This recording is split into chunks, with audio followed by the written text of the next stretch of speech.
पिछली क्लास में हमने पहला चैप्टर पढ़ा था, वो था परिमेय संख्या यानी कि रैशनल नंबर। आज हम चैप्टर दूसरा शुरू करने वाले हैं। चैप्टर 2 का नाम है एक चर वाले रैखिक समीकरण। इसमें सबसे पहले हमने देखना है कि चर क्या होते हैं यानी कि वेरिएबल्स। वेरिएबल्स क्या होते हैं? जिनका मान परिवर्तनशील होता है यानी कि चेंजेबल होता है, वो उनका मान जो है अलग अलग हो सकता है। इसका जो उदाहरण है वो एक्स वाई जेड, यानी कि हम जब कहते हैं कि माना कि एक संख्या है तो हम उसको क्या है, चर मानते हैं। उसको हम एक नाम देते हैं, जैसे एक्स वाई जेड ले लेते हैं उसको। अगला है हमारे पास कांस्टेंट यानी कि अचर, या इसको इनवेरिएबल भी बोलते हैं। इसका मान नियत रहता है जिन संख्याओं जिनका मान, या कांस्टेंट बोलते हैं इसको, फिक्स्ड भी कह सकते हैं। इसका एग्जांपल है 1, 2, 5 आदि। ऐसे ही हम कोई भी नंबर ले लेते हैं।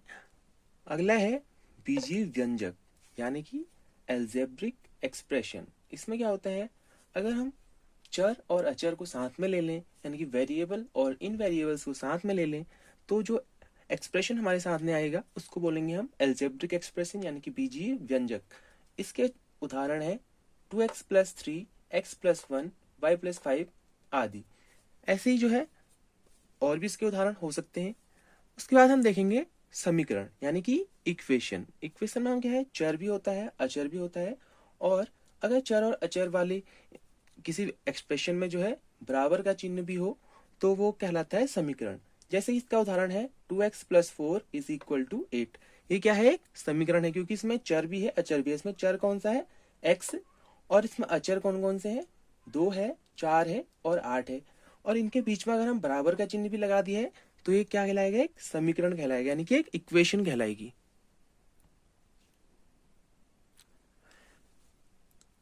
अगला है एक चर वाले रैखिक समीकरण, जो कि हमारे अध्याय का चैप्टर का नाम है। इसमें क्या है, एक ही चर होगा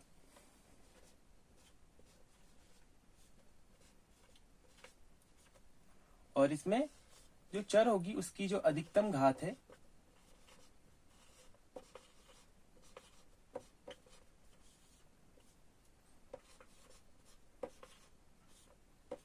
वो कितनी होगी, वो भी 1 होगी। तो वह समीकरण जिसमें एक चर हो और जिसकी अधिकतम घात 1 हो, तो वह समीकरण एक चर वाला रैखिक समीकरण कहलाता है। अब हम इसकी परिभाषा लिख लेते हैं। एक चर वाले रैखिक समीकरण की परिभाषा है वह समीकरण जिसमें एक ही चर उपस्थित हो और उस चर की अधिकतम घात 1 हो, तो वह समीकरण एक चर वाला रैखिक समीकरण कहलाता है। एक चर का मतलब है कि उसमें एक ही चर उपस्थित होना चाहिए, और रैखिक समीकरण का अर्थ है कि उसमें जो चर है उसकी अधिकतम घात है वो 1 होनी चाहिए। इसका जो एक उदाहरण ले लेते हैं हम, 2x+4 = 8। इसमें क्या है, एक ही चर उपस्थित है। वो चर कौन सा है, x, और उस चर की अधिकतम घात कितनी है, 1। तो यह क्या है, एक रैखिक समीकरण। अब हम रैखिक समीकरण के बारे में कुछ अन्य जानकारी पढ़ेंगे। पहली जो चीज है एक चर वाले रैखिक समीकरण में, वो है बायां पक्ष और दायां पक्ष।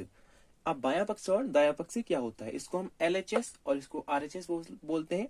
LHS का मतलब है लेफ्ट हैंड साइड। ये मेरे जो है लेफ्ट हैंड साइड की तरफ है, तो ये क्या कहलाता है, लेफ्ट हैंड साइड कहलाती है। और ये क्या है, हमारी दाएं हाथ की तरफ है यानी कि राइट हैंड साइड है, इसको हम राइट हैंड साइड यानी कि RHS बोलते हैं। जैसे कि मैंने एक इक्वेशन लिखी हुई है यहाँ पे, 2x+4 = 8। जो बराबर की जो बाईं ओर है इसको बोलते हैं हम LHS,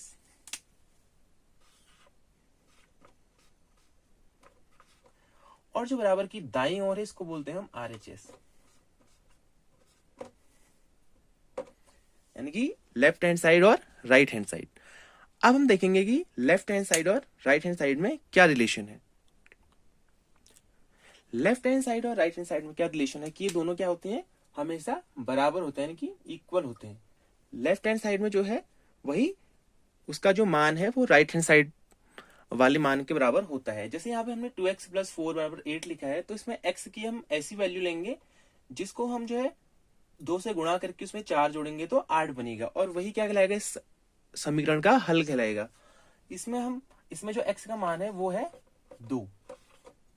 यहाँ पर हम 2 को x यानी कि 2 से गुणा करते हैं, फिर इसमें 4 जोड़ते हैं, तो कितना निकल के आता है ये 4 + 4 = 8। तो क्या हो गया 8 बराबर 8 हो गया ये। LHS बराबर RHS। ये क्या रहता है, जो हमने x का मान हमने निकाला है वो क्या रहता है समीकरण का हल। ऐसा जो है किसी एक मान के लिए होता है।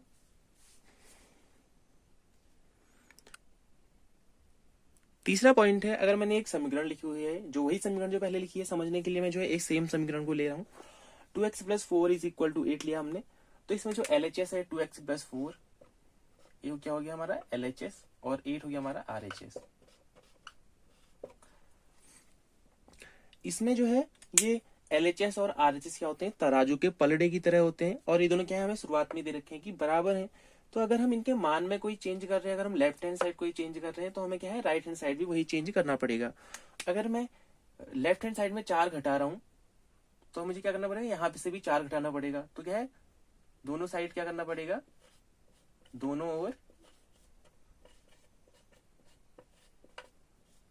4 घटाने पर, 4 घटाने पर क्या हुआ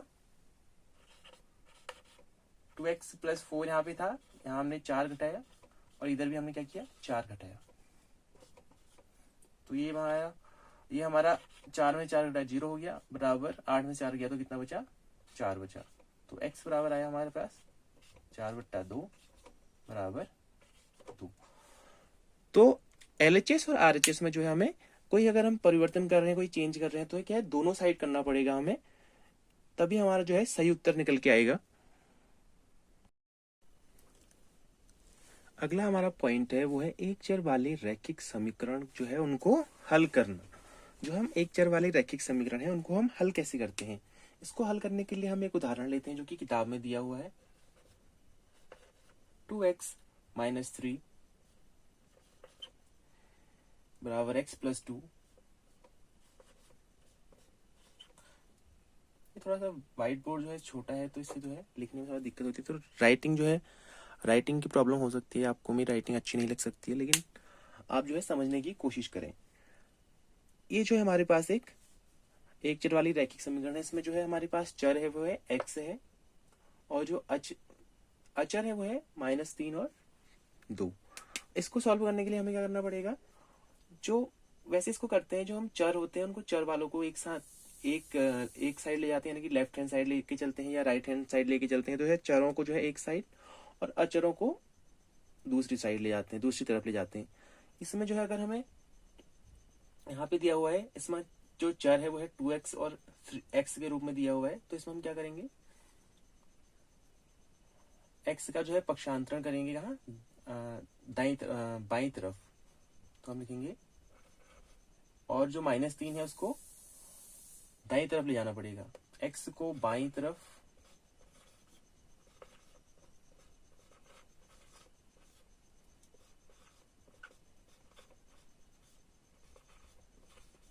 ले जाने पर या पक्षांतरण करने पर कहते हैं।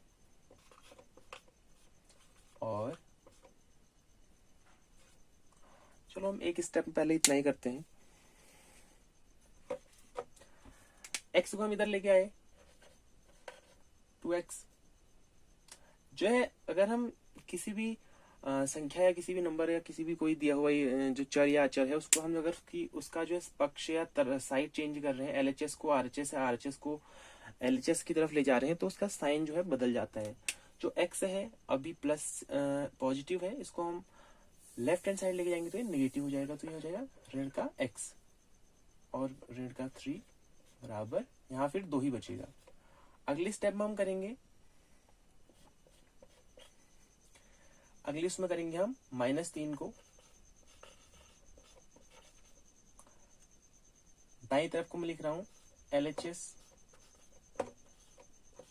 की ओर ले जाने पर,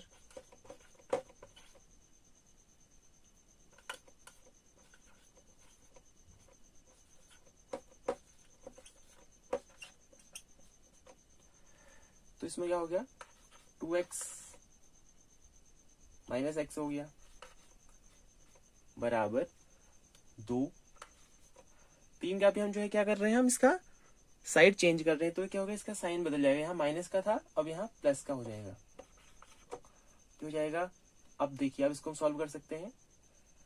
इसको करेंगे हम, 2x में से x घटाएंगे, कितना बचेगा, x, और x प्लस 2 प्लस 3 हो जाएगा 5, तो x बराबर कितना आया, 5 हमारा आंसर हो गया। जो एक चर वाले रैखिक समीकरण है उसमें हम अगर किसी भी चर या अचर का जो है साइड चेंज कर रहे हैं तो उसका जो साइन है वो भी चेंज हो जाएगा। अगर -3 यहाँ माइनस का था लेफ्ट हैंड साइड, जब इसको हम राइट हैंड साइड लेके गए तो इसका मान क्या हो गया, पॉजिटिव में हो गया। वहीं x जो है राइट हैंड साइड पॉजिटिव में था, इसको जब हम लेफ्ट हैंड साइड लेके गए तो इसका मान क्या हो गया, निगेटिव का हो गया। ऐसे ही हम देखते हैं कि अगर हम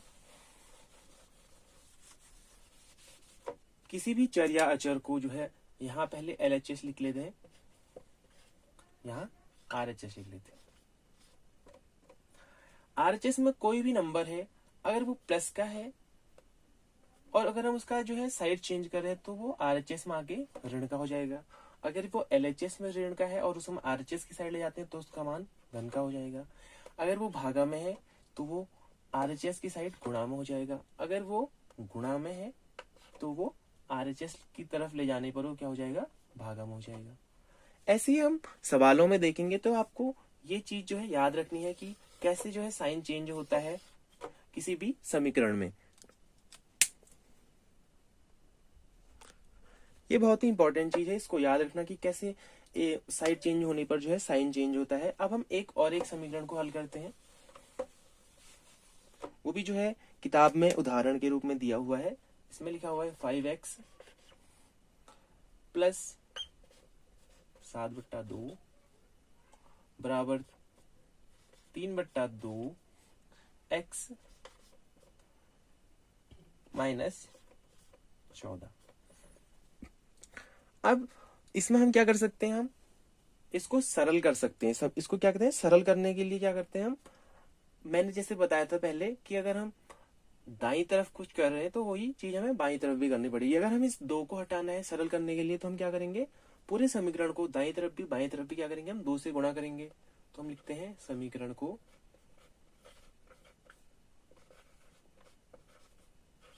2 से गुणा करने पर,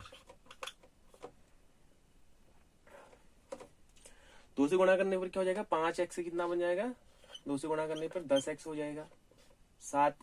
7 को हम अगर हम 2 से गुणा करेंगे तो यहाँ पे ऐसे 2 बनेगा और ये 2 से 2 कट जाएगा तो कितना बचेगा, 7 बचेगा। वैसे यहाँ पे भी हम इसको 2 से गुणा करेंगे तो ये 2 से 2 कैंसिल हो जाएगा, तो यहाँ पे कितना 3x बचेगा। और यहाँ पे जो है 14 का दुगना हो जाएगा 2 से गुणा करने पर, ये 28 हो जाएगा। अगले उसमें फिर हमें वही करना है, चर को एक साथ लेके जाना है, तो 3 को हमें जो है यहाँ लेके जाना है और 7 को इस तरफ लेके जाना है। तो कितना हो जाएगा, 10x माइनस 3x बराबर -28। और यहाँ पे जो है 7 धन का है, यहाँ जाके ऋण का हो जाएगा। जैसे मैंने बताया था साइड चेंज होने पे साइन चेंज होता है। 10x में से 3x घटाएंगे कितना बचेगा, 7x। और यहाँ पे ऋण 28 और ऋण 7 जो है दोनों संख्याएं ऋण में है। ऋण ऋण क्या होता है, जुड़ते हैं आपस में। तो ऋण 28 और ऋण 7 जुड़ के कितना हो जाएगा, ऋण का 35। और जो x की वैल्यू हमारे पास निकल के आएगी अगले स्टेप में,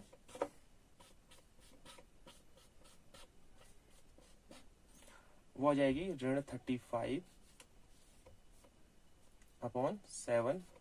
तो इसका मान आएगा ऋण का 5। तो समीकरण को ऐसे ही हम हल करेंगे, कोई भी समीकरण। आज हमने रैखिक समीकरण के बारे में देखा, चर अचर के बारे में जाना और रैखिक समीकरण के बारे में विभिन्न प्रकार की बातों को जाना समझा। अब अगली वीडियो में हम जो है प्रश्नावली पे चलेंगे। प्रश्नावली कौन सी हमारी, ये दूसरा अध्याय है, तो हमारी प्रश्नावली है 2.1। अगली जो वीडियो है उसमें हम जो है प्रश्नावली 2.1 को हल करेंगे। आज की वीडियो में इतना ही था, जो है कि रैखिक समीकरण, एक चर वाले रैखिक समीकरण के बारे में। अगली वीडियो प्रश्नावली सॉल्व करने के लिए जो है अगली वीडियो के लिए इंतजार करें।